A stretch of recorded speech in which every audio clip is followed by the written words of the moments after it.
நம்ம போன பதிவுல தான் சொல்லியிருப்போம். அதாவது நாட்டோ நாடுகள் ரஷ்யாவோட ரெடி ஆயிட்டாங்களான்ட்டு.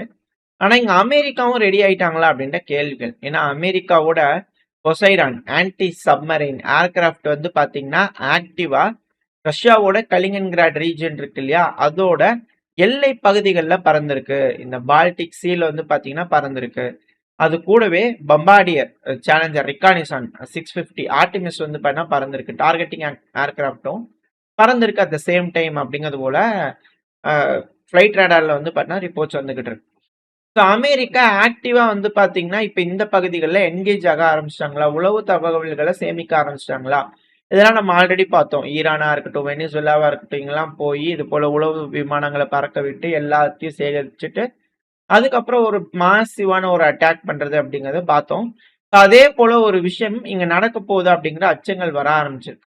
ஏன்னா போன பதிவுல நம்ம சொன்ன மாதிரி இந்த போலாண்டோட எண்ணம் அப்படிங்கிறது உக்ரைனுக்குள்ள வருவாங்களா அப்படின்ற கேள்விகள் இது ஒரு தடவை விளாடிமிர் புட்டின் அவர்களும் வந்து பார்த்தீங்கன்னா ஹைலைட் பண்ணியிருந்தாரு. போலாந்து இதே வேலையா வச்சுக்கிறாங்க. எந்தெந்த நாடுகள்லாம் போர்ல வீக்கா இருக்காங்களோ அங்க போய் பகுதியில் எடுத்துக்குவாங்க. இந்த தடவை அது போல யோசிச்சு உக்ரைனுக்குள்ள வந்து அப்புறம் அங்கேயே உட்காந்துக்க வேண்டியதுதான் அப்படிங்கள சொல்லியிருந்தாங்க இல்லையா. ஸோ அது வந்து பாத்தீங்கன்னா மேலும் ஊர்ஜிதமாகுதான்ற கேள்வி. போலாண்டோட டிஃபென்ஸ் மினிஸ்டர் கொஷ்னிங் அவர்கள் அவர் என்ன சொல்றாருன்னா, செவரல் தௌசண்ட்ஸ் பல ஆயிரக்கணக்கான அமெரிக்க வீரர்கள் போலாண்டுக்கு வருவாங்க வரக்கூடிய வாரங்கள்ல அப்படிங்கிறது போல.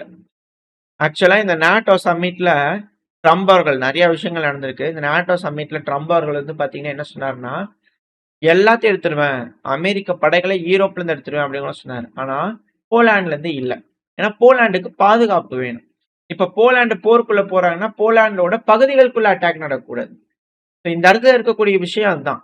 சண்டைங்கிறது அதாவது இந்த நம்ம முன்னாடி ஒரு 6-7 மாசமா 1 வருஷத்துக்கு முன்னாடி சொல்லிட்டு இருப்போம். வடிவேல் காமெடி மாதிரி ஒரு மைதானம் கட்டி வச்சுட்டு அங்க வந்து சண்டை பிடிச்சிட்டு இருப்பாங்க இல்லையா, ஒரு காமெடி. அது தெரிஞ்சிருக்கு அவங்களுக்குலாம், அந்த காலத்துல ஏதோ தெரிஞ்சிருக்கு. ஸோ அப்படிங்கிறது போலதான் கேள்வி. ஏன்னா அந்த மைதானம் தான் உக்ரைன். உக்ரைன்ல அடிச்சுக்கலாம், என்ன வேணா பண்ணிக்கலாம், ஓகேவா. நம்ம நாட்டுல அடிச்சுக்க கூடாது அப்படிங்கிறதுக்கான ஒரு செக்யூரிட்டிக்காக இங்க அமெரிக்க படைகளை கேட்கிறாங்களா அப்படின்ற கேள்விகள். போலாந்து வந்து பாத்தீங்கன்னா ஆயிரக்கணக்கான அமெரிக்க வீரர்களை கொண்டு ஹோஸ்ட் பண்றாங்கன்னா, ஈரான் அமெரிக்கா மேல அடிச்ச மாதிரி பெலரூஸ் அமெரிக்க படைகள் மேல அடிப்பாங்களா அப்படின்னு கேள்விகள் வரும். வெயிட் பண்ணி பார்ப்போம் இந்த இடத்துல என்ன நடக்குது. ஸோ போலாந்து வந்து பாத்தீங்கன்னா ஒரு இன்சூரன்ஸ் மாதிரி அமெரிக்க படை வீரர்களை கூப்பிட்டு வச்சுக்கிறாங்களான்ற கேள்விகள் இருக்கு. அது மட்டும் இல்லாம அமெரிக்காவோட இணைஞ்சு கமிட் பண்ணிருக்கிறாங்க எங்களுக்கு. நேட்டோவோட ஈஸ்டர்ன் ஃப்ரண்ட்டை வந்து பாத்தீங்கன்னா ப்ரொடெக்ட் பண்றதுக்காக காம்பேட் ஃபோர்ஸ் ரொட்டேஷன் அடிப்படையில டிப்ளாய் பண்ணுவாங்க அப்படின்றது போல சொல்லிக்கிறாங்க. ஸோ இது இந்த இதுல இருக்கக்கூடிய விஷயம். போலாந்து ரெடி ஆகுறாங்க, ஓகேங்களா. இதுல உக்ரைனுக்கு ஆதரவாவான்னு கேட்டீங்கன்னா இல்ல, உக்ரைனுக்கு எதிராவான்னு கேட்டீங்கன்னா அப்படியா அப்படிங்கிற கேள்விகள் வர ஆரம்பிச்சிருக்கு. இது நம்மளாம் தெரிஞ்ச சேனல் நம்ம ஆதி காலத்துல சொல்லிட்டு இருக்கிறது தான். இப்ப என்னன்னா அந்த நேட்டோ சமிட்ட சொல்லக்கூடிய ஒரு விஷயம் ஹைலைட் ஆகுது. இதே டிஃபென்ஸ் மினிஸ்டர் வந்து பாத்தீங்கன்னா என்ன சொல்றாரு அப்படின்னா, எல்லாமே இந்த நேட்டோ சமிட்ல பேசக்கூடிய விஷயங்கள் தான். கொஸ்டின் அவர்கள் டிஃபென்ஸ் மினிஸ்டர் போலாண்டோட டிஃபென்ஸ் கொஸ்டின் அவர்கள் அது உக்ரைன் இருக்கிறாங்க இல்லையா, இந்த உக்ரைன் வந்து பார்த்தா மொதல் 2 வருஷம் இந்த போர் ஆரம்பிச்ச மொதல் 2 வருஷத்துல ஸ்பெஷல் மிலிட்டரி ஆபரேஷன் இருந்தது இல்லையா, அப்ராக்சிமேட்டா $4 பில்லியன் அளவுக்கான ஆயுதங்களை நாங்க கொடுத்துருக்கோம். யாரு கொஸ்டின் அவர்கள் சொல்றாரு, டிஃபென்ஸ் மினிஸ்டர் சொல்றாரு. அது மட்டும் இல்லாம நாங்க தான் லீடரா இருந்திருக்கோம். நாட்டோ நாடுகள்லயே நாங்க தான் அதிகப்படியான வீரர்களை உக்ரைனோட வீரர்கள் 30,000 வீரர்களுக்கு மேல ட்ரைனிங் கொடுத்துருக்கோம்.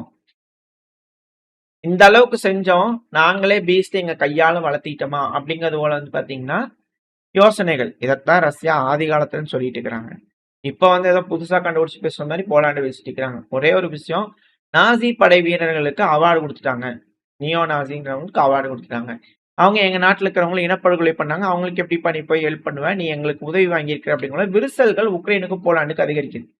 இதை காரணமா சொல்லி போலாண்டு உக்ரைனுக்குள்ள வருவாங்களா அப்படின்ற கேள்வி.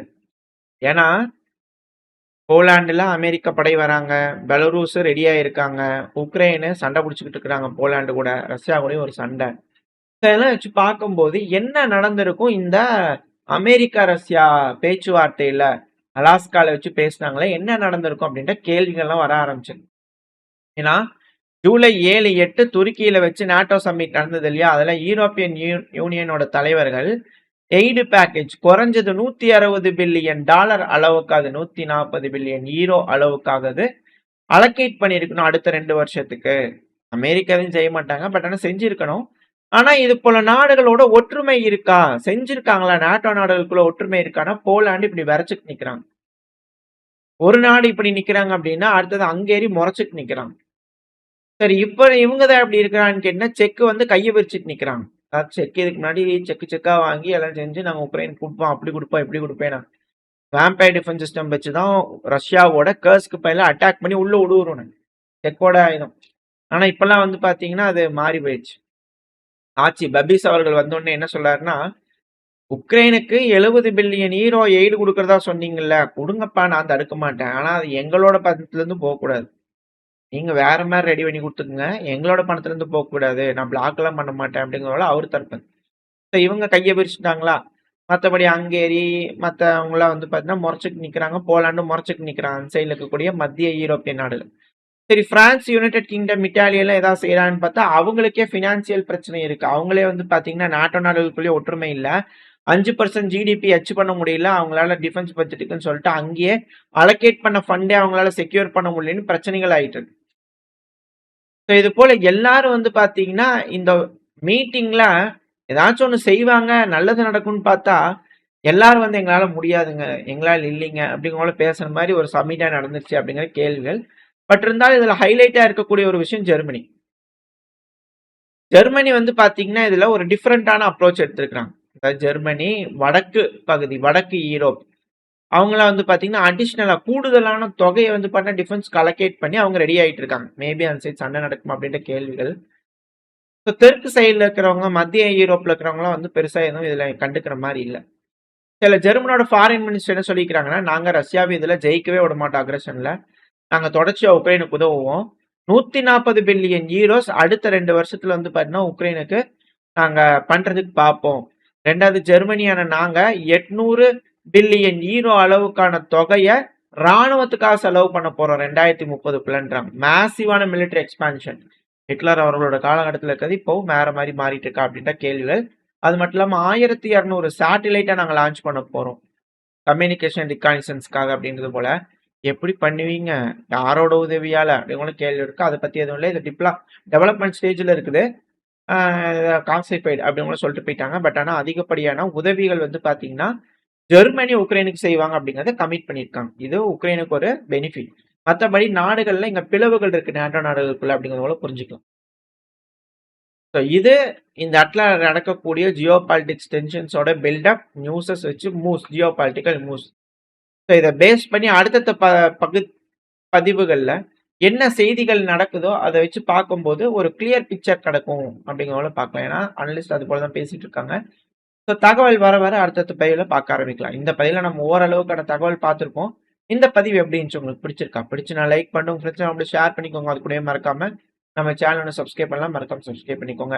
அப்பதான் நம்ம போடக்கூடிய வீடியோக்களை மச்சு யூடியூப் 4 பேருக்கு ப்ரொமோட் பண்ணும். உங்களோட அன்பாதரவு எனக்கு எப்ப இருக்கும் நம்பிக்கல. அடுத்த பதிவுல உங்களுக்கு சந்திக்கிறேன். Stay safe, by.